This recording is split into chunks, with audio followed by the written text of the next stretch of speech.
এখানে সাইন এ plus cos B, এই যে সাইন এ আর কস বি আছে, এই সাইন এ আর কস বি থেকে লসাগু নিতে হবে। তাহলে এখান থেকে লসাগু কী হবে? সাইন এ ইন্টু কস বি। তাহলে এখানে যে লসাগুটা আমরা পাবো, এই লসাগুটা কি করব, এই দুইটা যে ভগ্নাংশ থাকবে, তাহলে প্রথম ভগ্নাংশে হরের সাথে এই লসাগুটা ভাগ করব, করে লবের সাথে গুণ করব। তাহলে সাইনে কাটা, তাহলে থাকলো কি কজে,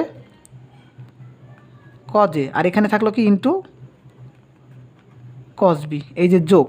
এরপর সেমভাবে এখানে যে লসাগুটা আমরা পাবো সে হরের সাথে ভাগ করব, তাহলে কস বি কাটা থাকলো কি সাইনে।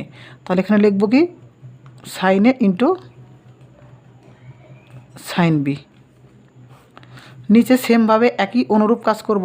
তাহলে নিচে আমাদের লসাগু কী হবে? Sign B into কজে। এখানে সেমভাবে এখানে যে হরটা পাবো সেটা এখানে যে লসাগুটা পাবো, এখানে করা হরের সাথে কী করবো? ভাগ করবো সাইন বি কাটা।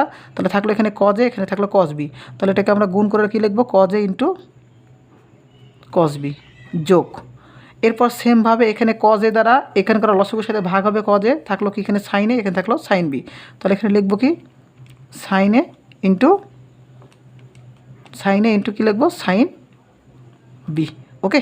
এরপর আমরা এখানে উপরে যে একটা ভগ্নাংশ পাইলাম, নিচে যে একটা ভগ্নাংশ পাইলাম, তাহলে এই দুইটা ভগ্নাংশ আমরা সিমিলারভাবে লিখব।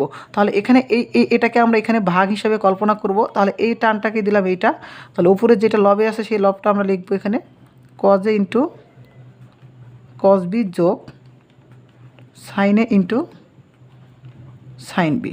তাহলে নিচে এখানে হরটা কী রয়েছে আমাদের? সাইনে ইন্টু কস বি। এখানে আমরা কি করব? এই প্রথম কাজটা করেছি, এখানে আমরা একটা গুণ চিহ্ন দেব, যে সেমভাবে অনুরূপ কাজ এখানে একটা করব। সেমভাবে কি করব? এখানে একটা অনুরূপ কাজ করব। ওকে। তাহলে এখানে অনুরূপ কাজ আমরা যদি করি, তাহলে নিচে যেটা থাকবে এখানে এই নিচেরটা আমরা যে উপরে, আর উপরেরটা থাকবে এখানে নিচে। তাহলে সাইন বি ইন্টু কজে, আর নিচে থাকলো কি cos A into cos B plus sine A into sine B. তাহলে এই যে আমাদের cos A into cos B sine A into sine B, এটা কাটা। এখানে করা cos A into cos B sine A into sine B কাটা।